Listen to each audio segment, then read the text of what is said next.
Keep meeting my ex for an annual hike that ends in wild camping SX, despite rumors she's getting married soon. Some years ago, I set out alone on a beautiful 2-day hike, a few hours from where I lived. I wanted to challenge myself. At that age, I hadn't really done much on my own and was highly dependent on others. If you know the trail and are in decent shape, you can do it in one day, but with all the times I got lost and stopped to soak in the scenery, I ended up camping twice along the way. A couple years after that solo adventure, I met a girl I fell head over heels for. She was my first girlfriend, so everything about her felt special.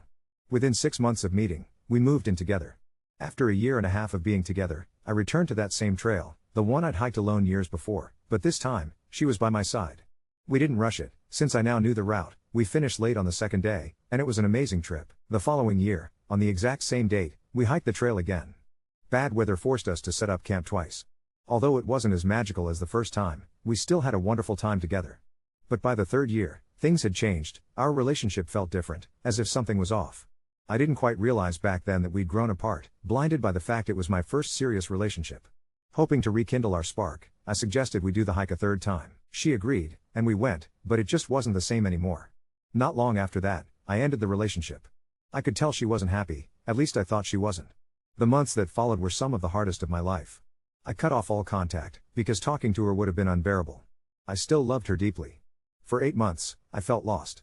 I quit my job, moved back in with my parents, and withdrew from everything and everyone. I stopped doing anything that reminded me of us, our favorite TV shows, Nintendo games, the meals we used to cook together. I couldn't even imagine dating again, and flirting felt wrong. There was just this emptiness. Desperate to turn things around, I forced myself to reclaim those parts of my life.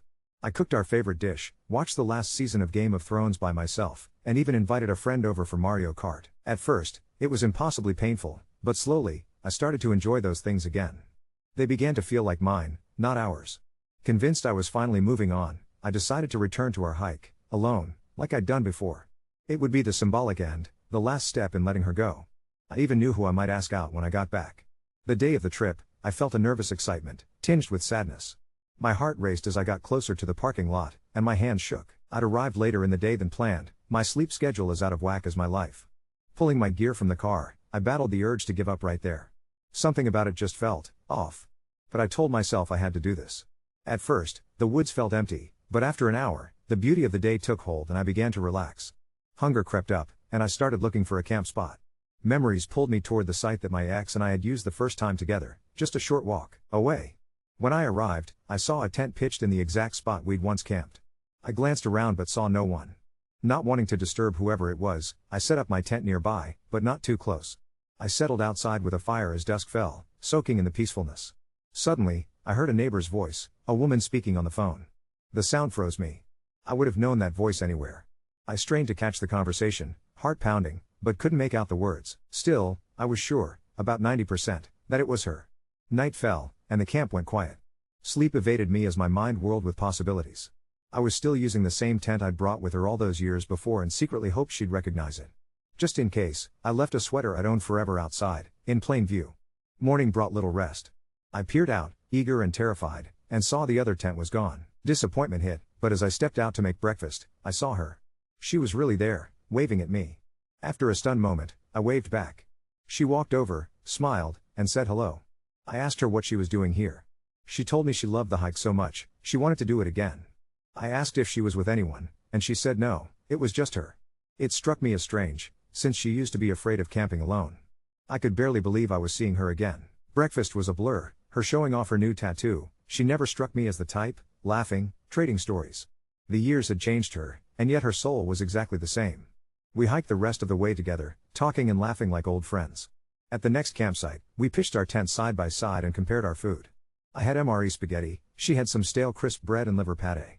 Sensing her disappointment, I offered to swap. At first she refused, but eventually relented, looking genuinely pleased. As night fell, we went to our tents to sleep. After a day of hiking, I crashed instantly. Somewhere in the night, I woke to sounds, her creeping into my tent. She whispered that she was spooked by strange noises outside. I listened but heard nothing. She muttered for a while before quietly asking if she could sleep in my tent. Still half asleep, I shuffled my gear around to make space. She slid her sleeping bag inside, bringing her scent, her soft voice, her familiar presence. Just as I drifted off, I heard the whisper of clothing, hers coming off. She always hated sleeping fully dressed, and left her bra in plain sight, as if she wanted me to notice. I lay there, wide awake now, feeling her warmth beside me, quietly fighting the urge to wrap her in my arms. Eventually, sleep claimed me again. When I woke the next morning, I found myself spooning her. My tent was pitched on a slight incline, so during the night, the tent, just like every year, hoping that maybe this time things would be different. That first night, she must have moved closer and closer to me. After so many lonely months, lying beside her, knowing she was naked in her sleeping bag, drove me nearly mad with desire. I could hardly keep myself together. The sensation was overwhelming and I nearly lost control right there. Needing a release, I decided to slip out and handle things in the woods, but unzipping my sleeping bag must have stirred her. She woke up, and I muttered something about needing to pee, but honestly, there was no way she didn't notice the state I was in.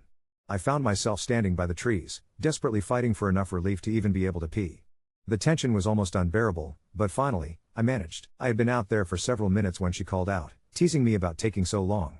I just shouted back that I really had to go, but she insisted I return. Even knowing how charged everything was, I couldn't stay away when she called.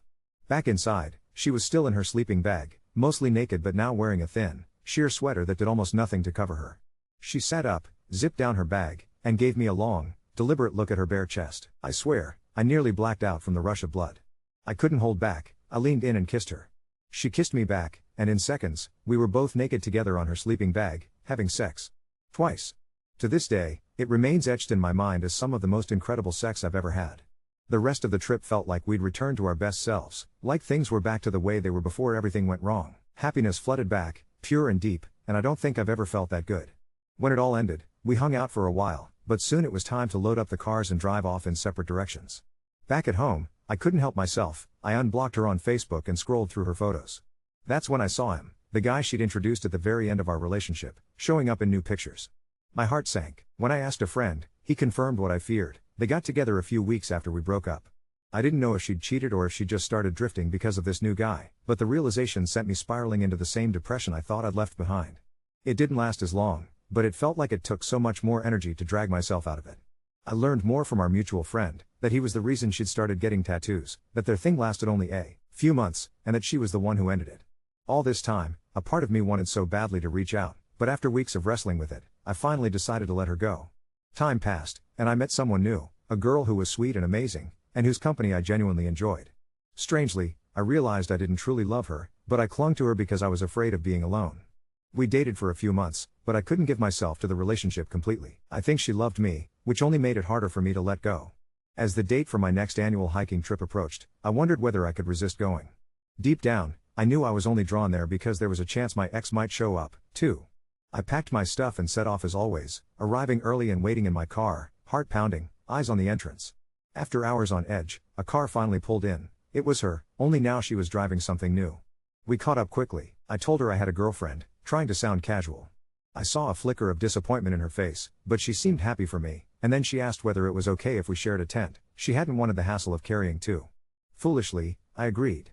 The hike was good, light, but an undercurrent of tension lingered. It just wasn't quite the same as it used to be. That first night was rough. Once again, she got naked inside her sleeping bag, and every nerve in my body screamed with longing. My girlfriend and I barely had sex, and when we did, it felt empty. Most of the time, I preferred to handle things myself. That night I snuck out twice, unable to quell the urge, but even after that, sleep still eluded me. The next morning, she woke me with a smile, ready for breakfast. I opened my eyes and she was unzipping her bag, wholly nude, just looking at me. I couldn't resist. We kissed, touched, almost lost ourselves again, but somehow I stopped it before it crossed the line. I don't know what strength made me pull away, but I didn't want to betray my girlfriend. Breakfast was quiet and after a needed bathroom break, yes, I relieved myself again, we set out for the last stretch of the trail. Things got tense, awkward, confusing, and we decided to skip another night out and walk to the end. At the finish, we said our goodbyes, but as she started to leave, regret washed over me. I stopped her and asked if we could talk. We sat on a bench for a while, and I opened up about how unhappy I was in my relationship. She listened and the relief I felt was unexpected. By the end, we found ourselves kissing, touching again, hands wandering in quick, hungry flashes. She blew me there, in the quiet, and then it was over. We parted ways, nothing else to say. As soon as I got home, I broke up with my girlfriend. She cried for a bit, but took it better than I expected. I reached out to my ex a few more times, but she barely responded. I was so obsessed with her, overwhelmed with the need to reconnect, but after a while, I blocked her again. She simply wasn't interested anymore. With her mostly forgotten, I drifted from one hookup to the next, but nothing lasted, no spark. Time rolled by, and as the next hiking date came closer, old feelings stirred. Did I want to see her again? Would she even be there? By now, my feelings were a tangle. I wasn't in love like before, but memories still had their power. When the trip approached, I made sure to take Friday off, prepared and packed, but the day before, work called, said I had to come in.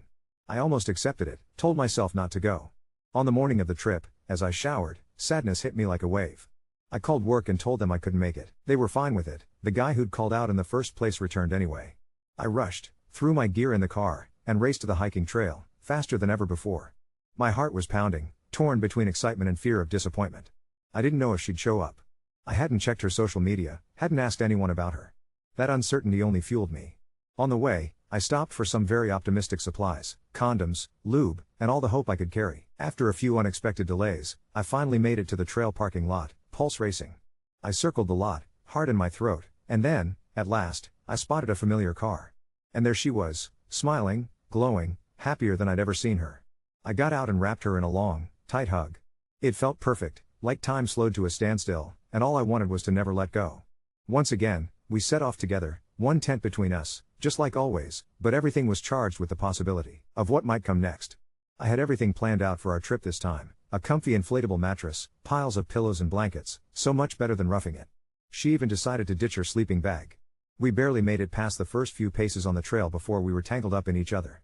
We didn't care that we hadn't reached the usual camping spot. We just dropped the mattress right there, dumped the blankets, and never even bothered with the tent. The spot was laughably exposed, right in sight of anyone walking down the trail, but that just added to the thrill. Clothes vanished. She was naked.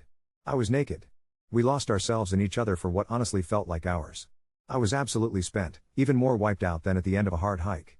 When we finally came down from that high, we set up camp properly and decided to stay put for the rest of our trip. There was a small, secluded lake nearby, and twice a day we would sneak off to swim naked.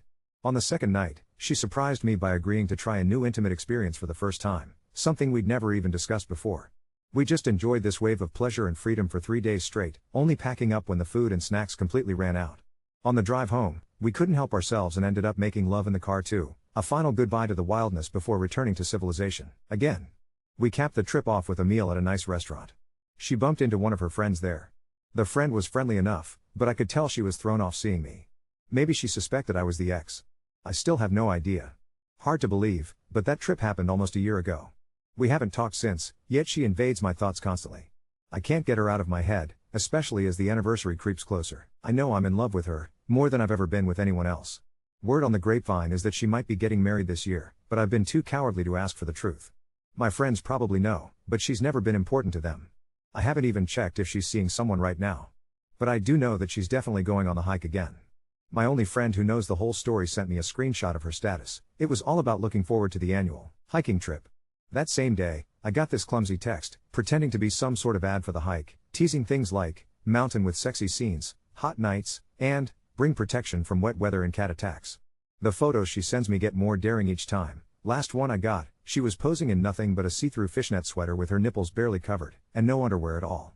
I'm utterly crazy about this girl. Even though we only see each other once a year, the chemistry is unreal, and we make those days together unforgettable.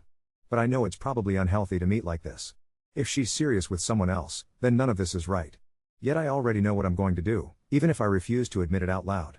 There was a time, after one of the trips, when I met someone else. We clicked, moved in together, started to build a life. I even suggested we take the same hike I always went on. It became a tradition for us, but somewhere along the way, the relationship started to go sour. She wasn't happy, and eventually, we broke up. My way of moving on was to reclaim all the things that used to belong only to me, like the hike, but being back there felt strange and lonely. Then, the first night out, I heard a familiar voice. I didn't dare believe it until the morning, but there she was.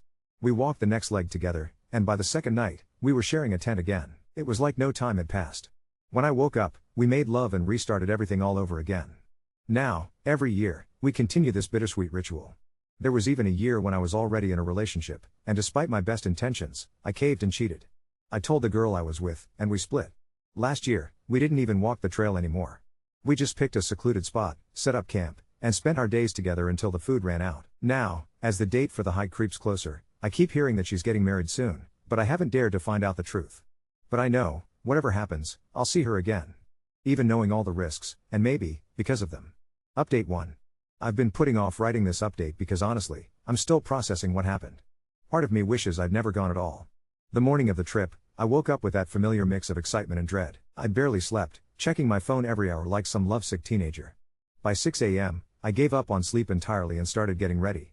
I packed everything, the usual gear, plus those optimistic supplies I'd become accustomed to bringing. My hands were shaking as I loaded the car. The drive felt endless. Every mile closer to the trailhead, my heart pounded harder. I kept rehearsing what I'd say when I saw her, running through a dozen different scenarios. Would she be as excited as her cryptic text suggested? Would this finally be the year we figured out what we were doing? When I pulled into the parking lot, I immediately spotted her car, but my stomach dropped when I saw a second vehicle parked right next to it. A truck I didn't recognize. For a moment, I sat frozen, gripping the steering wheel, telling myself there had to be an explanation. Maybe it was just another hiker. Maybe she'd gotten a ride with a friend who was dropping her off. Then I saw them. She was standing by the trailhead, laughing at something, looking radiant as always. But beside her stood a guy, tall, bearded, wearing expensive hiking gear that screamed I'd take this seriously. He had his arm around her waist in that casual, possessive way that told me everything I needed to know. I sat in my car for what felt like hours but was probably only minutes, watching them organize their packs. My chest felt tight, like I couldn't breathe properly. This wasn't supposed to happen. Our ritual, our sacred tradition, it was ours. Finally, I forced myself to get out. The moment she saw me, her face lit up with that smile I'd been dreaming about for months, but there was something else there too, nervousness, maybe guilt. "Hey!" she called out, jogging over to me. "You made it." Before I could respond, she pulled me into a hug that lasted just a beat too long. I could smell her familiar scent, feel the warmth of her body against mine, and for that moment, I forgot about everything else. "I want you to meet someone," she said, stepping back and gesturing to the guy who was now walking over. "This is Marcus." "Marcus, this is," the famous ex, Marcus interrupted with a grin that didn't quite reach his eyes. His handshake was firm, territorial. "She's told me so much about you." My mind raced. What exactly had she told him? About our annual meetings? About what we did during them? All good things, I hope, I managed, trying to keep my voice steady. "Oh, definitely," he said, still smiling that cold smile. "She mentioned you two have quite the history with this trail." The way he said it made my skin crawl. He knew. Maybe not everything, but he knew enough. She quickly jumped in. Marcus wanted to experience the trail for himself. I mean, the more the merrier, right? I felt like I was drowning. This was supposed to be our time, our escape from reality. Now here was this guy, inserting himself into our tradition like he belonged there. Of course, I lied. Should be fun. The first day was torture. Marcus was one of those guys who had to prove himself constantly, pointing out every bird, every plant, sharing unsolicited facts about the ecosystem. He was clearly in good shape, setting a pace that had both her and me struggling to keep up. Worse, he was genuinely nice, which made it impossible for me to hate him the way I wanted to. She kept glancing at me throughout the day, her eyes full of apology and something else I couldn't quite read. We barely had a chance to talk alone, with Marcus always right there, including her in every conversation, touching her arm, her back, her hand. That first night was the worst. They set up their tent together, a fancy two-person setup that probably cost more than my car, while I pitched mine a respectful distance away. I lay in my sleeping bag, listening to their muffled voices, their quiet laughter, trying not to think about what else might be happening in there. Around midnight, I heard the zipper of their tent. Footsteps on the forest floor, getting closer to my tent. "Are you awake?" It was her voice, barely a whisper. I unzipped my tent flap just enough to see her silhouette in the moonlight. She was wearing one of my old college sweatshirts, one she'd borrowed years ago and apparently never returned. "Can't sleep either?" I whispered back. She glanced toward their tent, then back at me. Can we talk?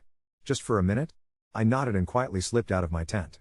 We walked a little way from the campsite, careful not to make noise. "This is so messed up," she said, wrapping her arms around herself. "I didn't know how to tell you. About him." "How long?" I asked. 6 months. We met at work." She looked down at her feet. "He doesn't know about us. I mean, he knows we used to date, but not about the other stuff." "The other stuff," I repeated. "You mean the best sex of our lives?